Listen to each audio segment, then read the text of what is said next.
Olá, meus irmãos, já estamos aqui ao vivo para mais um episódio do nosso podcast. Hoje eu estou muito contente aqui porque temos a formação original. Eu, o nosso irmão Ricardo e o irmão Wagner Nunes. Seja muito bem-vindo a mais esse estudo, mais este episódio. E agora, na sexta trombeta, a gente já vai ver, pelo que a gente está percebendo aqui, que este reino, que este mesmo personagem, juntamente com o seu povo, ele está agora, de certa maneira, provocando destruição, principalmente para aqueles que estão se aliando a esse trono da besta, para aqueles que estão juntamente com eles, aí aceitando essa marca da besta e fazendo todas as coisas que a gente vê descritas ali, representante. Mas a gente vai entrar dentro dos textos, porque a gente tem certeza que Deus vai iluminar, trazendo outros textos dos irmãos meditarem.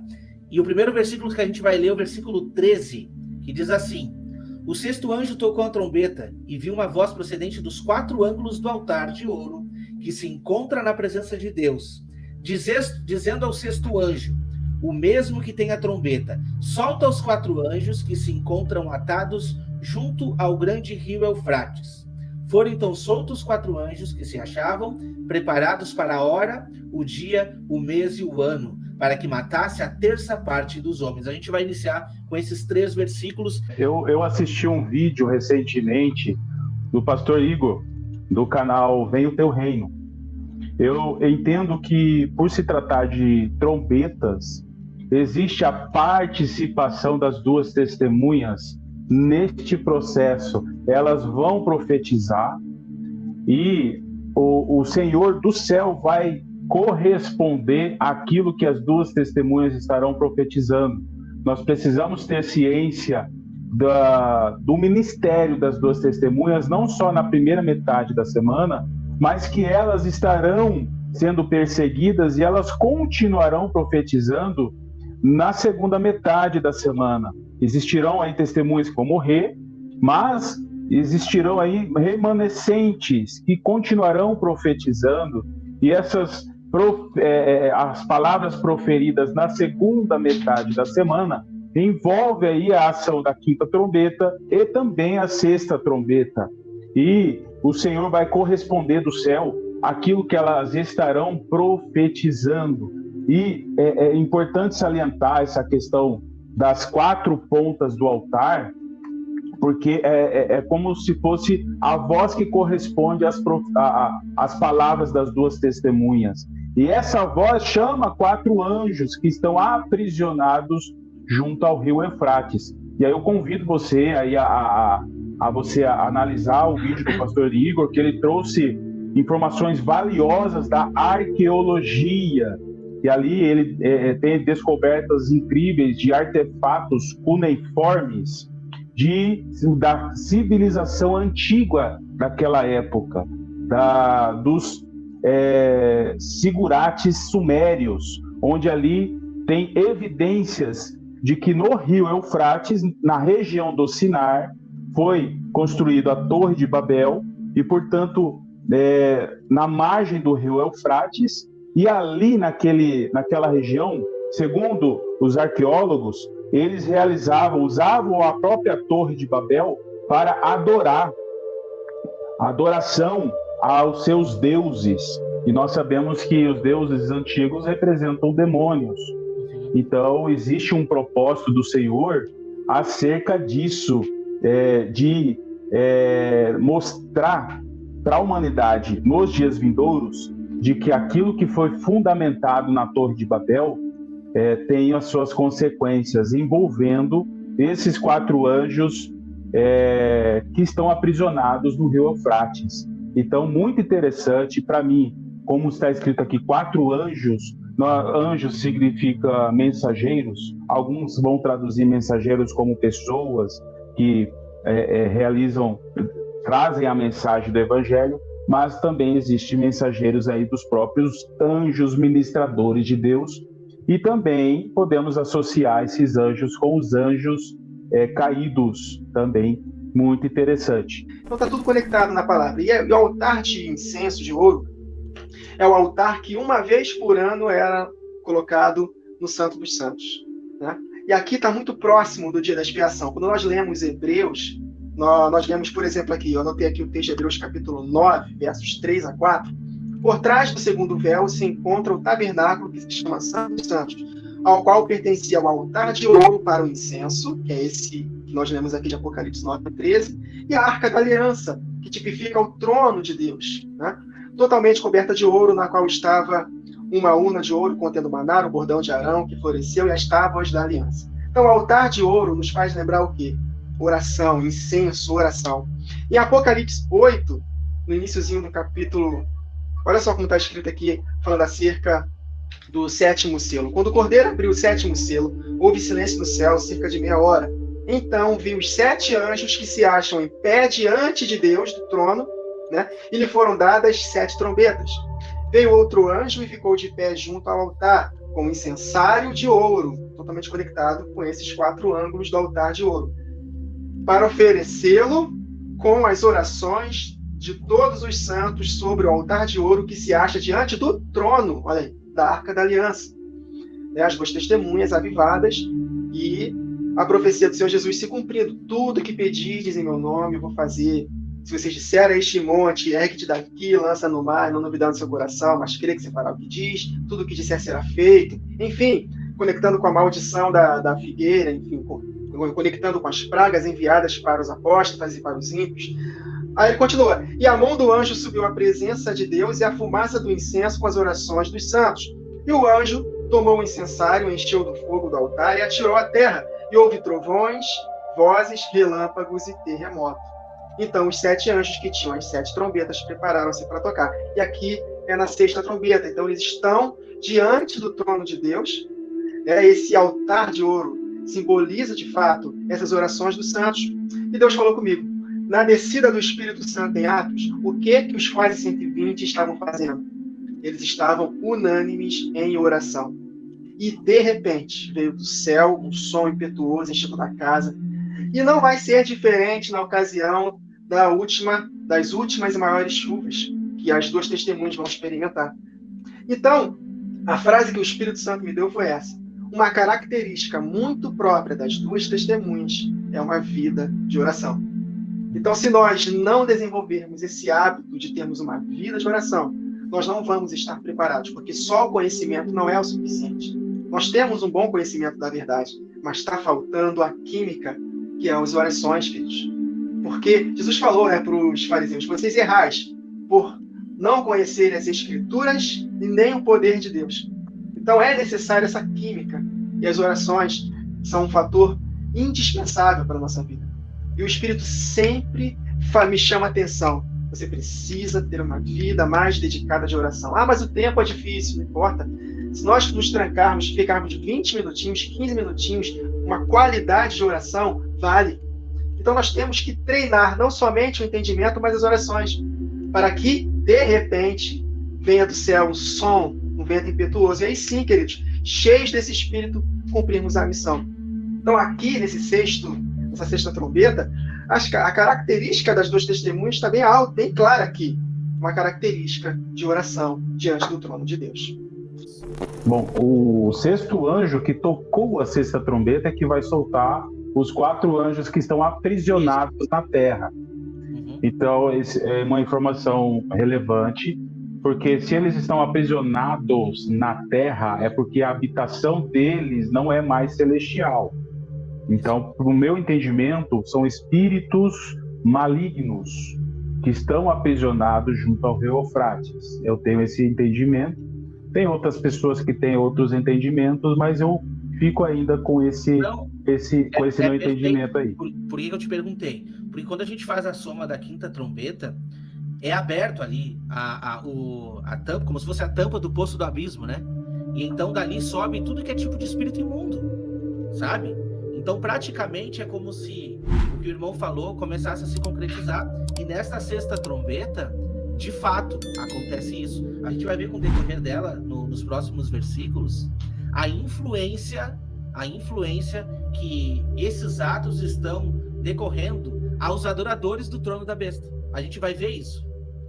Que isso é influente. Isso é uma coisa que, como diz Apocalipse 3, a gente também vai abrir o texto, as pessoas estão admiradas, primeiramente, com as coisas que estão acontecendo, né? Estão dando seu poder e autoridade para a besta, e por assim ser, todos aqueles acontecimentos, aí é também explicável por que existe uma grande perseguição aos escolhidos de Deus. Por quê? Porque para todo o resto do mundo, o culpado por todas essa matança, todas essas coisas que acontecem na Terra, são o povo de Deus. Eles são os culpados. Mas, na verdade, não. Pelo que o texto vai nos mostrar aqui, o que está acontecendo agora, neste momento, é simplesmente esses anjos, que são anjos do abismo, se levantando e fazendo aquela matança entre eles mesmos.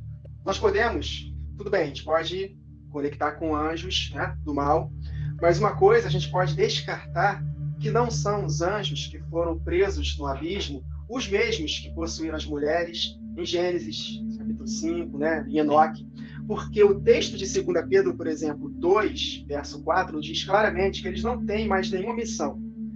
Eles estão presos para o dia do juízo. Né? 2 Pedro, capítulo 2, verso 4, está escrito: ora, se Deus não poupou anjos quando pecaram, antes, precipitando-os no abismo, no Tártaros, né, os entregou a abismos de trevas, reservando-os para uma única finalidade, juízo. Né? Em Judas, capítulo 1 também, ele reforça, Judas fala muito acerca do livro de Enoque. E ele fala, no capítulo 1, só tem um capítulo, né, no verso 6, ele fala a mesma coisa. Judas 1, verso 6. É só para a gente poder já eliminar logo de cara que não são esses anjos caídos lá desse episódio aí de Gênesis 5, que possuíam as mulheres, né? Não são esses que serão soltos pelo Eufrates. Podem ser outros anjos. Esses não. Tá? Em Judas 1, verso 6, está escrito: e os anjos, os que não guardaram seu estado original, mas abandonaram seu próprio domicílio, né, para possuir as mulheres, ele tem guardado sob trevas, em algemas eternas, para o juízo do grande dia. Então, eles não podem ser soltos para poder fazer nada. Eles estão reservados apenas para juízo. Entendeu? Então, já podemos descartar esses anjos. Entendeu? E esses aqui, a informação já nos traz. Eles já estão atados junto ao rio Eufrates. Eles já estão lá, determinados, somente esperando, como se fosse assim, a ordem de Deus. Isso. Que vem do altar. Não adianta, a ordem vai vir do altar. Vai vir do altar. Mas como assim? Então Deus vai determinar a matança? Não, meus irmãos, o que está determinado irá acontecer. Entende? Isso já está determinado para acontecer. Só que, assim como a gente viu no episódio de Jó, nada que tem que acontecer irá acontecer sem a permissão de Deus. Então, isso está sendo reservado para este momento. E, infelizmente, irá acontecer. Mas esses danos, só lembrando os irmãos, que essa matança, que esses danos não são a mesma matança, os mesmos danos que vão ser causados pela grande perseguição aos santos que estão sendo mortos. Não. Essa daqui é uma matança dos homens que não têm o selo de Deus. Isso é importantíssimo trazer. Que são, como é que eu posso dizer, eventos separados. E isso vai continuar desencadeando essa grande perseguição. Porque sempre que acontecem fatos de destruição, se precisa achar um culpado. E quem será o culpado? Quem será o culpado? Entende? Isso aí. Porque as duas testemunhas estão ali, querendo ou não, soltando ou fazendo vir tudo que é tipo de flagelo também. E aí nós percebemos em Levítico 4, verso 7, diz que Arão tinha que molhar as 4 pontas do altar de incenso, contudo, o restante do sangue era derramado na base do altar de sacrifício. Então nós temos 2 altares, o altar de sacrifício e o altar de ouro. O sangue era derramado ali na base do altar de bronze, que aponta para a terra, e as 4 pontas do altar de ouro recebiam ali a expiação com um pouco do sangue em cada ponta.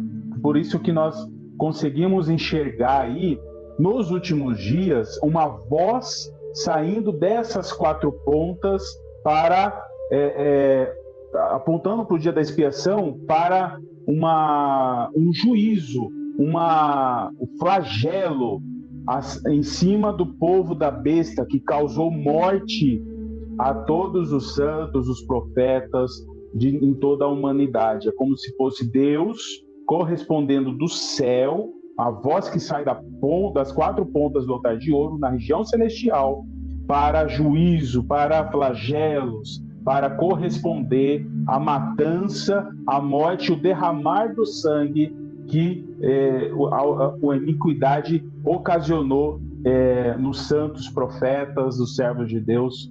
Por isso que tem essa sombra da lei, para entender o que é que vai acontecer no Apocalipse. Aí a pergunta que fica aí, né? Existirão apóstatas junto ao anticristo?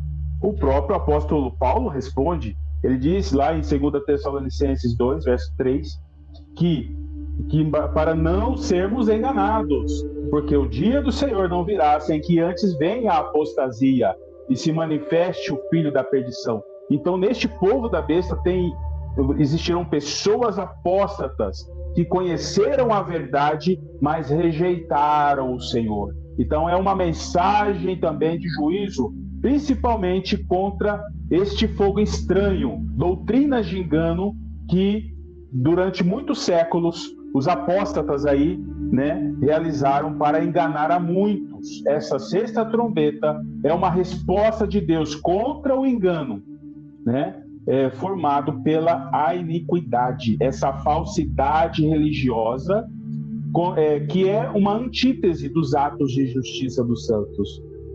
São atos de justiça própria, injustiça para Deus, né? Uma roupagem de piedade, mas que de fato são movidos pela ambição e pelo orgulho. Então é uma mensagem forte que o Senhor está deixando nessa sexta trombeta, que o altar de incenso, né, ela dá essa mensagem, por isso que ela está conectada aí com a sexta trombeta. É isso. Amém. Numeral, que eu acho que vai nos trazer revelação também. Porque o número do exército, da cavalaria, desses que saem para a batalha, para o dia da matança, o número do exército da cavalaria era de 20.000 vezes 10 milhares. E eu ouvi o seu número. Assim, nesta visão, contemplei que os cavalos e os seus cavaleiros tinham couraças, cor de fogo, de jacinto e de enxofre. O que nos remete aqui a entender que realmente isso não são anjos que vêm da parte de Deus, né, meus irmãos? A cabeça do cavaleiro era como cabeça de leão, né? Quando diz como, vocês já conseguem associar aí a imitação e a gente consegue entender que pode ser que venham coisas aqui relacionadas à adoração também, que é o que nos traz 2 Tessalonicenses, né? Então, a cabeça é como de leão, mas da sua boca saía fogo, fumaça e enxofre.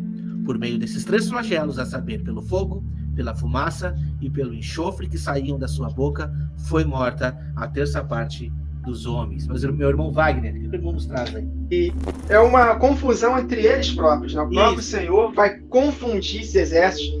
E aí eu me lembrei, o irmão Ricardo até tinha meditado também, né, Ricardo?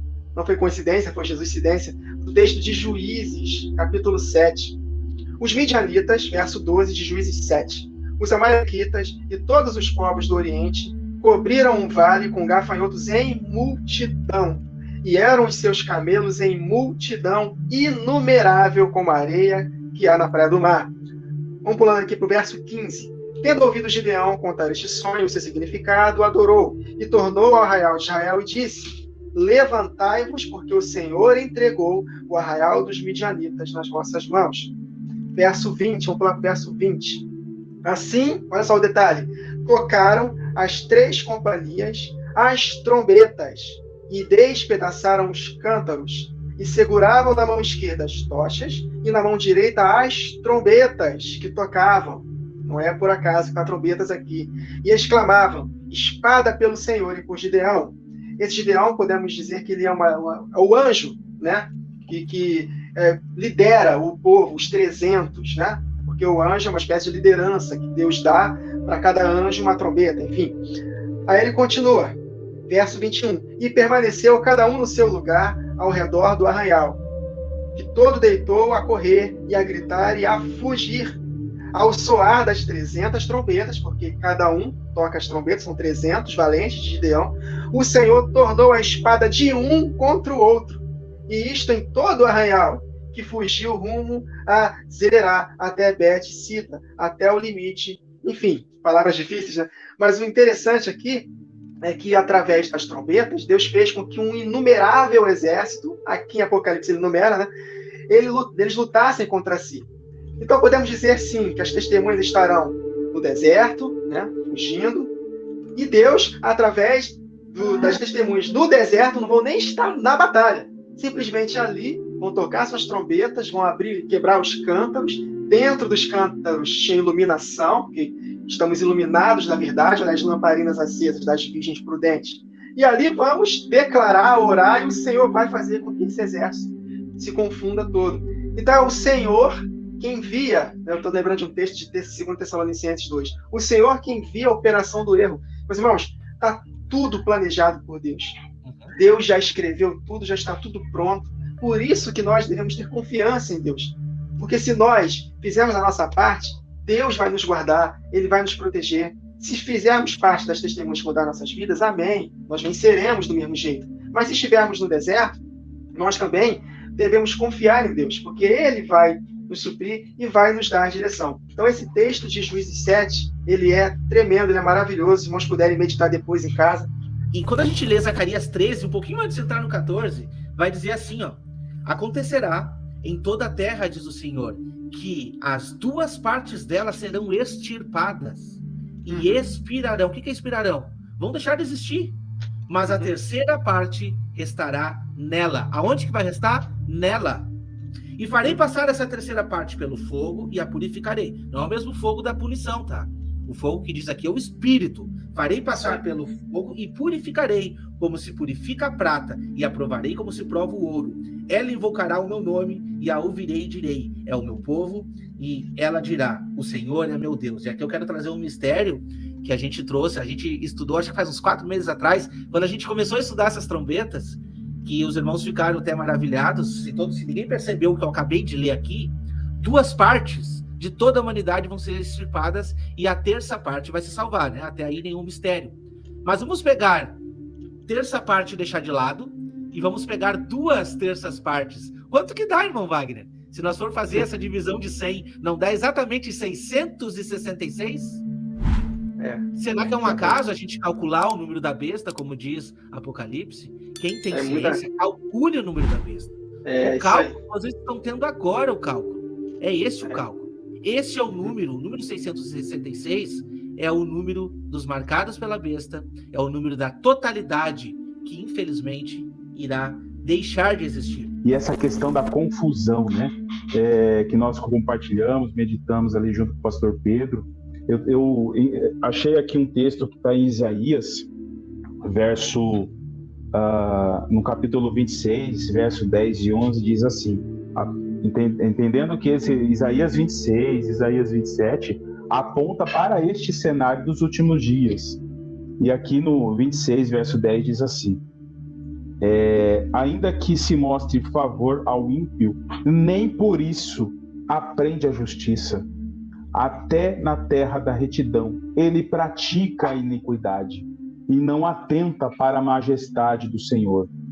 O Senhor, a tua mão está exaltada, mas nem por isso a vem. Vê-la-ão, porém, confundir-se-ão por causa do zelo que tens do teu povo, e o fogo consumirá os teus adversários.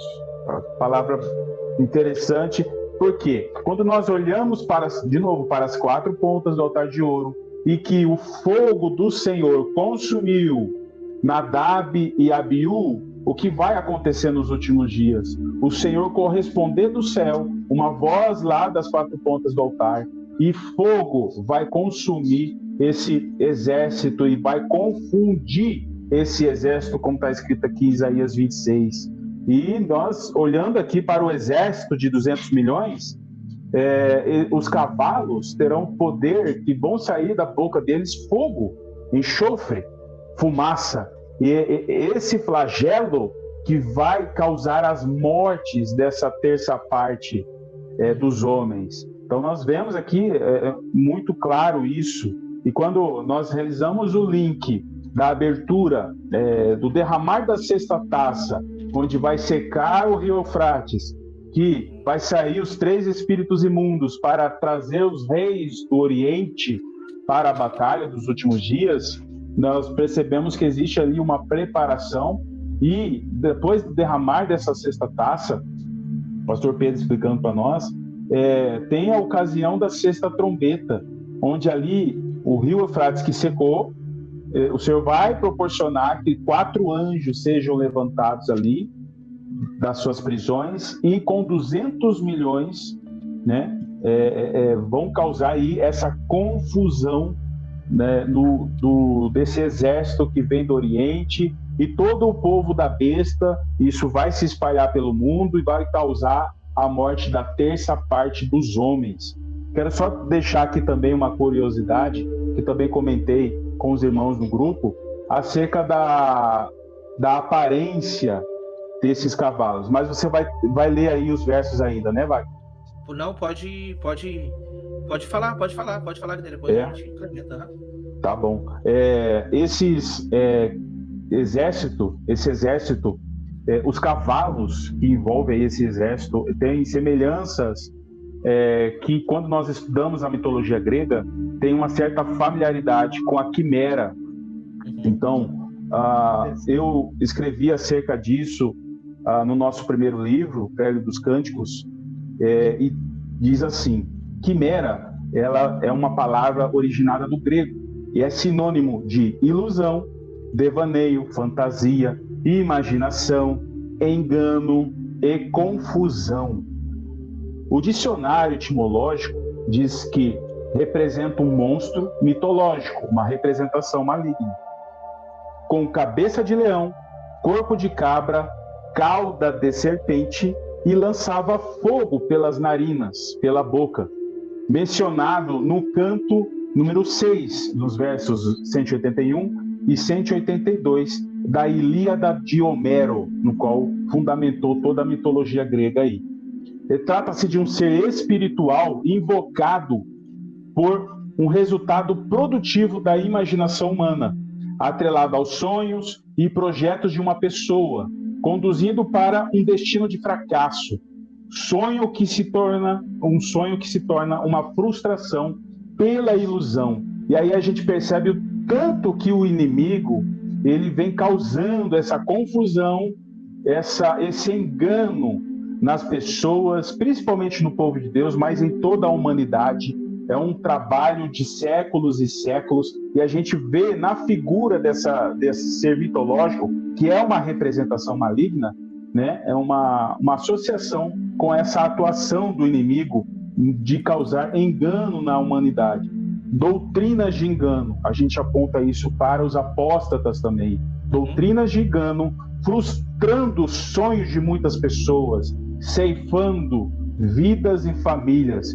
E quantos que a gente percebe nos dias de hoje, doutrinas de engano, doutrinas causando confusão na mente de muitas pessoas, ideológicas, pensamentos que afastam as pessoas do propósito de Deus. Então, algo muito interessante, que esse ser mitológico, ele aponta para este engano, e o Senhor, reproduzindo nestes cavalos do exército de 200 milhões, uma similaridade, uma semelhança, mostrando para o inimigo o tanto que você causou na humanidade de engano e confusão, eu vou confundir o seu exército agora, na sexta trombeta.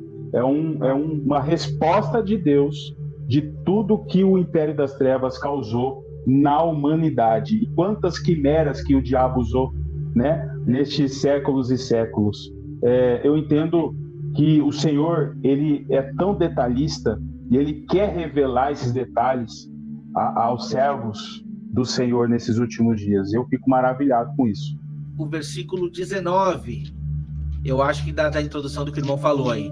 Pois a força dos cavalos está na sua boca e na sua cauda, porquanto a sua cauda se parecia com serpente e tinha cabeça e com ela causava dano, exatamente o que o irmão falou.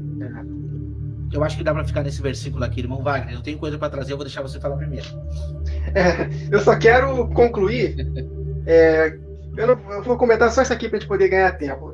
É impressionante. O texto que me veio aqui à mente pelo Espírito de Eliseu com o seu Geazi, né? O seu... É Geazi? Acho que é Geazi. Geazi, né? 2 Reis 6, verso 15. O irmão falou que nós estamos na minoria, do lado de fora, porque no reino do Espírito, maiores são os que estão conosco, que estão com esse exército de 200 milhões. Olha só que interessante. Também Eliseu não fez nada, ele só orou. Olha o altar de incenso aí que nós lemos no início. Só orou e Deus feriu de cegueira esse exército. Olha só, exército sírio, né? Em 2 Reis 6, 15. Tendo se levantado muito cedo, o moço do homem de Deus e saído, eis que tropas, cavalos e carros, olha aí, não tem como não conectar, né, com o Apocalipse, haviam cercado a cidade. Então o seu moço lhe disse: ai, meu senhor, que faremos? Ele respondeu: não temas, porque mais são os que estão conosco do que os que estão com eles. É loucura eu dizer que, sei lá, de repente pode ser uma figura de 2 testemunhas aqui, não sei, só tem eles 2, né? Enfim. Orou Eliseu, olha o detalhe. Orou Eliseu e disse: Senhor, peço-te que lhes abras os olhos para que vejam. E o Senhor, né, Jeová, abriu os olhos do moço e ele viu que o monte estava cheio de cavalos e carros de fogo em redor de Eliseu. E no verso 18, e como desceram contra ele, foram contra ele. O que Eliseu fez? Convocou um exército? Não, orou. Orou Eliseu ao Senhor e disse: Senhor, só te peço uma coisa, olha aí, tudo que pedires ao meu Pai em meu nome eu farei. Fere, peço-te esta gente de cegueira. E feriu de cegueira, conforme a palavra de Eliseu. Meus irmãos, não tem como não ficar arrepiado, porque é tudo cíclico. Vai acontecer com as 2 testemunhas. Então, não é por força, nem por violência, mas pelo meu espírito. Quem és tu, ó grande monte? Diante de Zorobabel, você se tornará uma campina. Porque não é na força do braço, é na força do espírito. Então, meus irmãos, é tremendo. Se nós estivermos vivos e preparados, vai ser um privilégio poder estar profetizando aqui. Mas, para participar, deve haver preparação. Então, é só para poder acrescentar, né? E o restante, vamos lá. Eu sei que o irmão Wagner tem muitas verdades para falar conosco agora, então fica à vontade. Que a gente já sabe introduzir quantos são que têm aparência de leão. Outros trechos da Bíblia diz que tem aparência de cordeiro, mas que na verdade não são, entende? Mas que por detrás eles têm cauda. E essa cauda, que se parece como serpente, né, é que causa dano. Meus irmãos, quando a gente vai relacionar, você pode fazer uma busca no aplicativo da Bíblia, cauda é sempre relacionado a engano, entende? A cauda é engano. O próprio Apocalipse 13 diz, né, 12, que a cauda, né, do grande dragão arrasta a terça parte das estrelas. Então, como se fosse o engano. Sempre Satanás está atrelado a engano. E a gente trouxe aqui essa informação relevantíssima sobre as virgens nécias, que não estão posicionadas, que não ouviram a voz do noivo a tempo e que estão hoje dando ouvidos a, como diz ali o versículo 20, né, a todo o tipo de poste ídolo, né, de ouro, de prata, de cobre, de pedra, de pau, que não pode ver, nem podem andar e nem podem fazer nada por si próprio, mas que naquele momento estará personalizado, né, como se diz, estará ali sendo levantado por espíritos imundos. E como a gente falou que o espírito começa pela casa de Deus, eu vou trazer agora para nós um texto que está lá em Isaías 9. Vocês podem ler todo o texto, relacionado sim às 2 casas de Israel, mas principalmente um alerta de Deus para com aqueles que não estão fazendo a vontade de Deus, que estão ali, como se diz, fazendo as coisas certinho, querendo ir na igreja, cumprindo rituais, que é o que muitos fazem hoje em dia, mas como o próprio Deus diz, o coração está distante dele. Olha o que o texto nos diz em Isaías 9, no versículo 14 em diante. Pelo que o Senhor cortará de Israel a cabeça e a cauda, o ramo e o junco em um mesmo dia. O ancião e o varão de respeito são a cabeça, e o profeta que ensina falsidade é a cauda. Porque os guias deste povo são enganadores, e os que por eles são guiados são devorados. Pelo que o Senhor não se regozijará com os seus jovens e não se compadecerá dos seus órfãos e das suas viúvas. porque todos eles são hipócritas e malfazejos, aqui diz, e toda boca profere doidices. Com tudo isto, não se apartou a sua ira, mas ainda estendida a sua mão.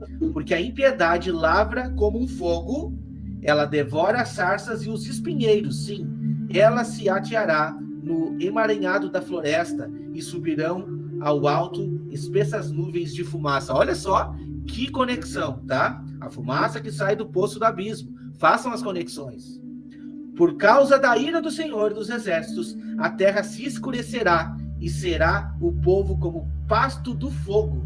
Ninguém poupará ao seu irmão. Nossa, que palavras fortes, Wagner, que tu tá trazendo aqui. Desculpa, é o que está escrito. Só que não precisa você se preocupar, porque quando chegar nesse momento, ou você já vai estar selado, ou você, infelizmente, fará parte desse povo. E, infelizmente, por tudo que a gente trouxe até agora, 2/3 fará parte desse povo. 2/3, muitos irmãos que estão do nosso lado hoje. Muitos irmãos que nos julgam por estudarmos a escatologia. Para que eu vou estudar a escatologia? Para que conhecer o tempo final? O importante é o amor, é todo mundo reunido, né? O importante é aqui contar as bênçãos, buscar as bênçãos, porque o Senhor abençoa. Perseguição, né, irmão Wagner? Para quê, né? Tava vendo o vídeo do irmão Wagner ontem. Nossa, muito forte, né? Perseguição para quê? O povo não quer perseguição. Não. O negócio hoje é teologia do coach, né, irmão Wagner? O negócio hoje é levantar o nosso ego. Não. O negócio hoje é vestir pano de saco. O negócio hoje é joelho no chão. O negócio hoje é se posicionar no altar. O negócio hoje é estar preparado para, assim como o apóstolo Paulo nos disse nas suas cartas, preparado para partir e estar com o Senhor. Você está preparado para partir e estar com o Senhor? Porque o lado de fora, a gente vai ver no capítulo 11, é o que menos importa, vai ser pisado. Mas o lado de dentro está sendo medido. Está sendo medido, meus irmãos. É a pergunta que eu faço para você: quando você for medido, qual vai ser a sua estatura? Você vai estar sendo medido e posicionado como uma casa e habitação do Senhor? Ou você vai continuar e dar ouvidos a espíritos imundos que só querem levantar o seu ego para te mostrar que tu talvez seja uma pessoa importante para esse mundo? Você não precisa ser importante para esse mundo, você precisa ser importante para alguém, para levar a mensagem para as pessoas, preparar a sua alma, preparar a sua vida e principalmente estar preparado para o que há de vir. Porque, felizmente, para nós que estamos nos posicionando, todas essas palavras tristes não virão para nós, não será para nós, é para o trono da besta. Mas precisamos nos posicionar. Bom, Ricardo? Eu quero ler novamente aqui essa passagem de Zacarias 14, onde mostra essa obra do Senhor. Zacarias 14, 13 diz assim: naquele dia também acontecerá que haverá uma grande confusão do Senhor entre eles, porque pegará cada um na sua mão do seu companheiro e alçar-se-á a mão de cada um contra o outro. Cada mão do seu companheiro. Olha aí. Então, o Senhor tem uma mensagem nessa sexta trombeta para os dias de hoje.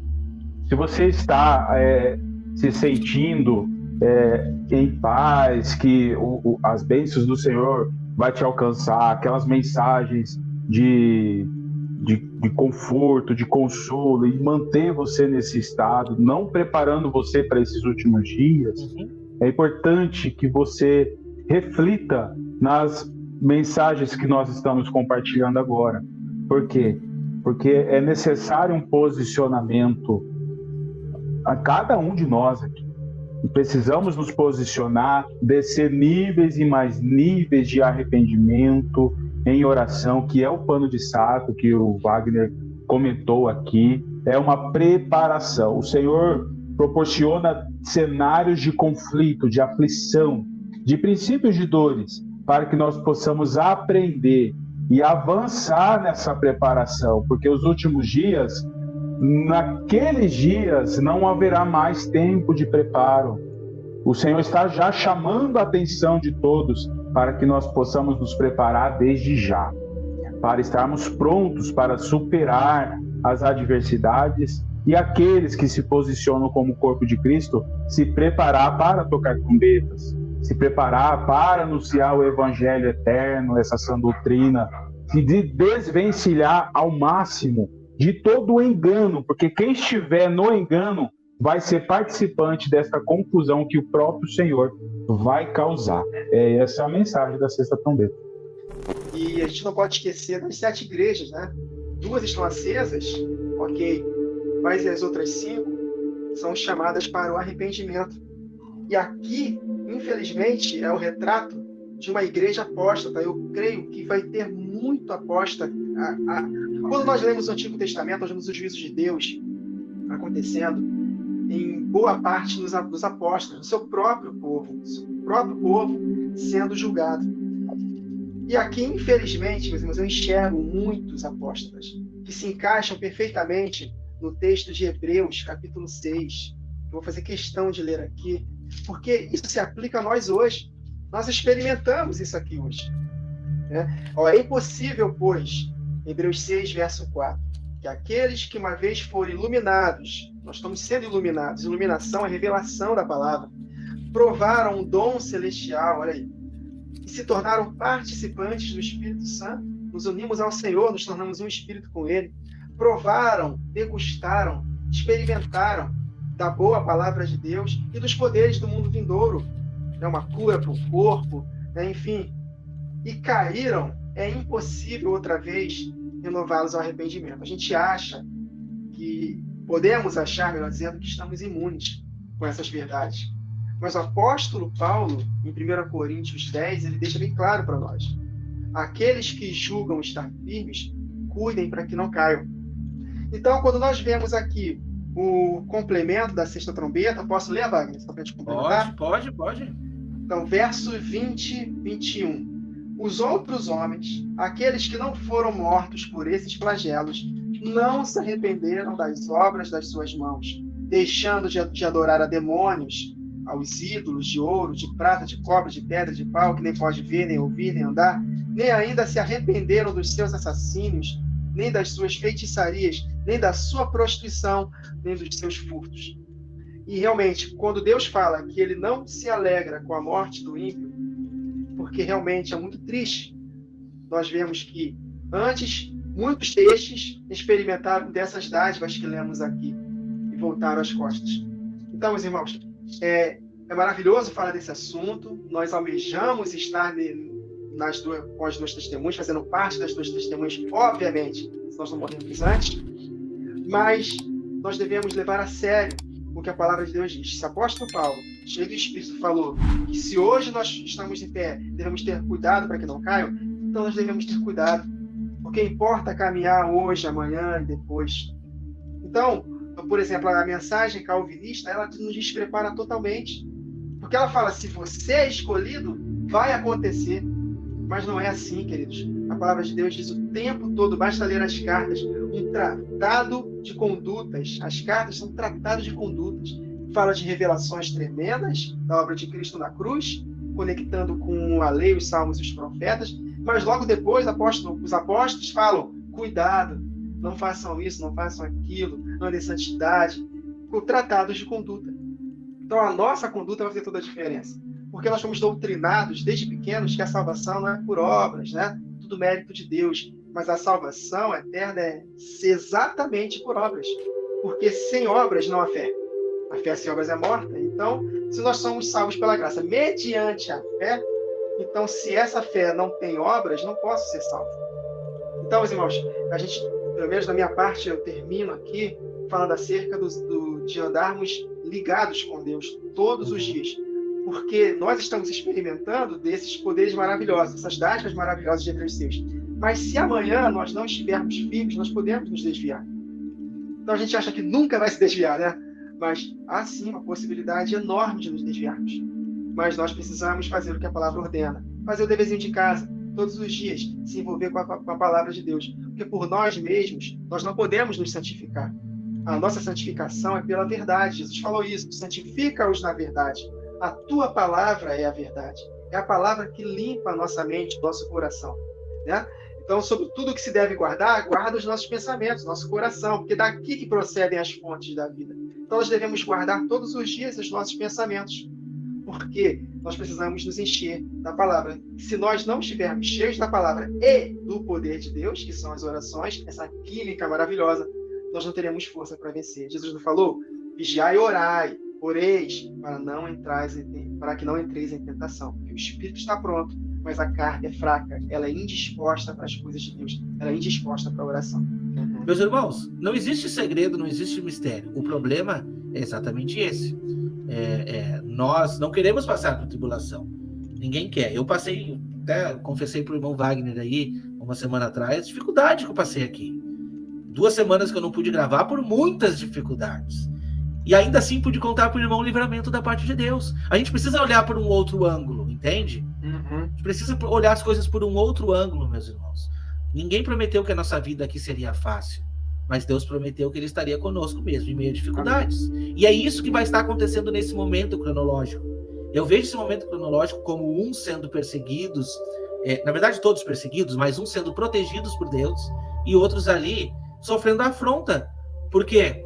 Por causa do próprio engano, do próprio erro de tudo que está acontecendo nesse trono da besta nos últimos dias. Mas precisamos estar preparados, né? E aquele que está em pé, que olhe para que não caia, diz a irmã Fátima, exatamente isso. Assim como Deus revelou para Daniel, capítulo 7, daqui a pouquinho, no capítulo 11 está falando a mesma coisa, mas de um jeito diferente, há 70 semanas, falando de tudo de uma forma resumida, para que a gente possa entender verdadeiramente. Então nós agradecemos a todos aqui, eu quero agradecer ao meu irmão Ricardo, agradecer ao irmão Wagner aí, pela participação, estou muito contente de ter os irmãos, e você sabe, vocês são de casa, não preciso dizer para voltar, vocês devem estar aqui. Amém? Meus irmãos, agradecemos a presença de todos, que Deus possa abençoar a todos.